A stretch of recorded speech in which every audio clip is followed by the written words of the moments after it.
The Tiburón Island Tragedy occurred in 1905 when 3 members of a small American gold prospecting expedition went missing in the Sonoran Desert, near Tiburón Island. At the time, Tiburon was inhabited by the Seri natives, who were widely believed to have been responsible for the fate of the expedition. There were also Yaqui renegades active in the area, and there were rumors about their involvement as well. However, the sole American survivor, Jack Hoffman, said that lack of water was most likely the cause of the 5-man expedition. The leader, Thomas F. Grindle, and 2 of his associates disappeared, while the other 2 men survived, including a Papago guide who left their journey early on. A prolonged search for the missing men then commenced.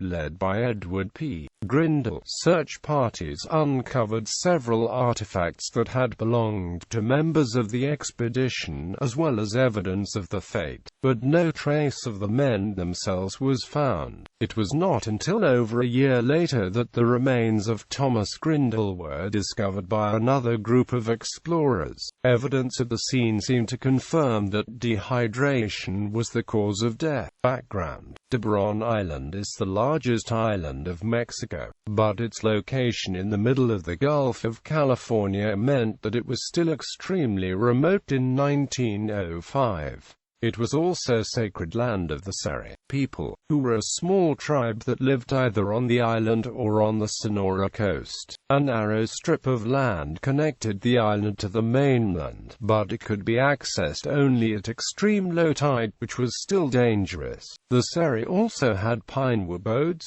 called belsas, which could be used for getting across the water or for fishing. The Seri were considered extremely hostile and very primitive in 1905. They were not believed to have developed the use of fire and ate all of their food raw. They did not have any firearms, and every time foreigners stepped foot onto Tiburon, they were met with a hail of arrows and other projectiles. There were 2 long-standing myths about the island: that it was rich in gold and that it was filled with Seri cannibals. Neither proved to be true, but the Seri were known to have killed several people between 1893 and 1905. In 1894 or 1896, according to conflicting sources, an American newspaperman and romantic writer named Arielle Robinson went to Tiburon and never came back.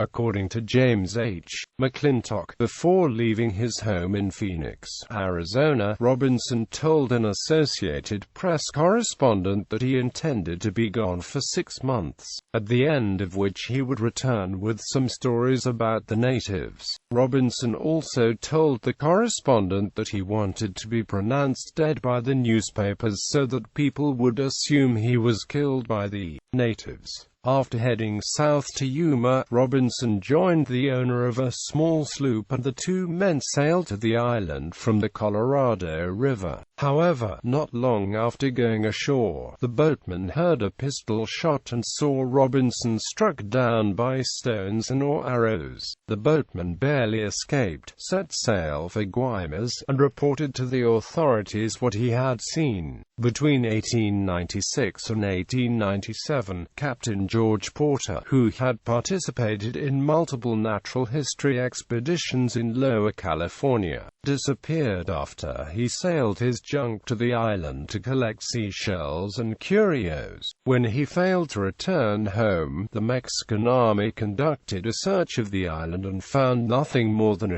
the remains of a large campfire, and the stern post of the junk. No human bones were found and there were no signs of a struggle, but the Mexicans reported that Porter was probably killed and cooked over a fire made by wood from the junk. In 1904, when 2 Yaqui renegades fled to Tiburon Island, the governor of Sonora, Rafael Izabal, sent a messenger to the Seri: "Bring in the Yaqui with the hands tied to a pole and you will receive a reward." The Seri did not speak Spanish, so that the messenger had to rely on sign language, which was not very clear. Sometime later, a group of Seri women arrived in Hermosillo with 8 bloody Yaqui hands tied to a pole and protected by by a pair of straw hats. Later that year, Governor Isabel launched a military campaign to clear the island of its inhabitants, although the engagement is considered to be the last formal campaign against the Seri. A small band of hostiles remained on the island and fighting continued into the 1920s.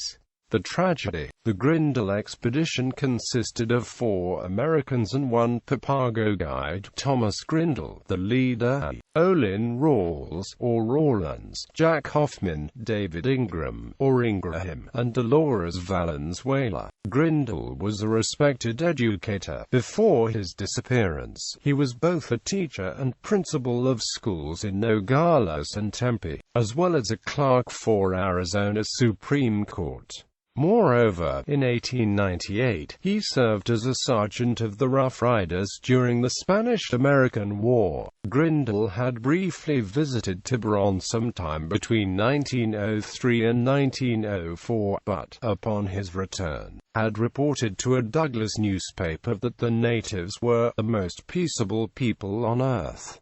The newspaper went further, saying, many of them were so poor that they could hardly navigate and lived on a very plain diet, such as fish and turtles. They do not cook the food and do not use knives, but simply in a very primitive manner tear the food asunder and eat it raw. The women are supreme in tribal government, and the older they are, the greater the power. The expedition set out from Nogales, Arizona in the summer of 1895 and headed south for Hermosillo. With help from the commander of the Rurales, Emilio Kostelitsky, they collected the Papago guide, some provisions, and horses, donkeys, and water. Grindle made the unfortunate mistake of storing all of the water in 5-gallon oil cans, which were attached to the donkeys. A small still was also brought along to purify seawater, but failed to work properly. The expedition made slow progress and, according to Hoffman, on the day before reaching the coast, the guide refused to go further. By that time, they were already nearly out of water, and they found the narrow strait connecting the island to the mainland to be impassable. Instead of continuing further, the men attempted to find a cattle ranch that they supposed to be in the area, but never found it owing to their inaccurate map. According to McClintock, all of the men eventually became separated and died in the desert, except Hoffman, who survived off the fauna and from water he distilled. When he did finally reach safety, on November 5, 1905, Hoffman discovered that he had been alone for 4 months and that he had walked over 150 miles from Tiburon to a point near Guaymas, crossing over desert, swamps, and mountainous terrain. He also assisted Edward Grindle in his search once he was healthy again. Jack Hoffman's account. The following was reported in a 1905 edition of the Bisbee Daily Review, shortly after Jack Hoffman returned to Guaymas. The following was written by Jack Hoffman and appeared in Edward Grindle's The Lost Explorers, The Mystery of a Vanished Expedition, an article in a 1907 edition of the Wide World magazine. Search efforts. Edward Grindle's search party. Thomas Grindle intended to be back in Hermosillo no later than August 15, 1905. So after he and his men failed to appear, rumors began circulating that they had been massacred by either the Yaqui or the Seris. 3 search parties were formed over the next several weeks.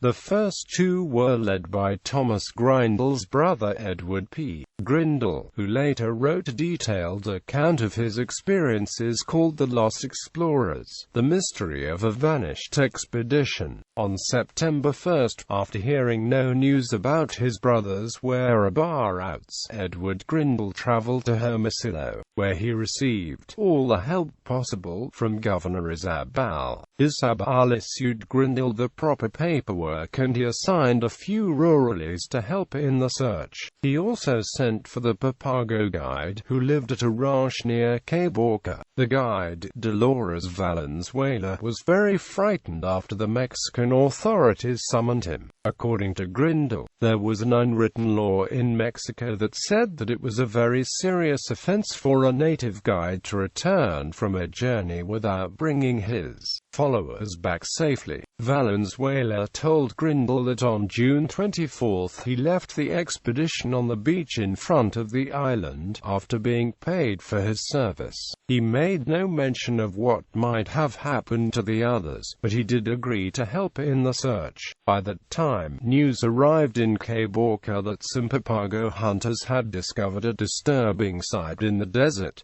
In Edward Grindle's words, "The day after I arrived in Cape Orca, a report was brought to the town that Papago hunters in the vicinity of Tiburon had found a place where some Americans had been killed and eaten by the cannibals of the island. Nothing was left of the unfortunate whites but the hands, and these were nailed to a plank stuck on end in the ground. There were also dance rings in the soil around, showing where the cannibals had had a feast." The Papagos also reported finding a tin camp stove and broken cameras. Many people thought that this gruesome discovery explained the fate of the Grindle party, but still I would not give up hope. Edward Grindle's account says that the people of Cape Orca were not entirely trusting of Valenzuela. Some called him a bad Indian that knew more than he was letting on. An interesting incident took place between Grindle and Valenzuela before the search could really begin.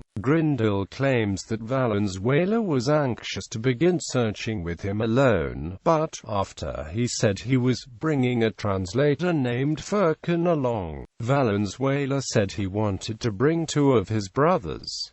Grindle agreed, believing that he had nothing to fear from his guides. Meanwhile, before leaving Cape Orca, Grindle came across a Papago vaquero named Juan Chola, who said that Valenzuela was indeed a bad man. Among other things, he had deserted from the Mexican army and attempted to kill a prominent Mexican cattleman. When it came time to begin the search, Valenzuela was nowhere to be found. It seemed obvious that he was responsible for the disappearance of the others, so Grindle reported back to Governor Isabel, who said he would dispatch troops and nothing else could be done.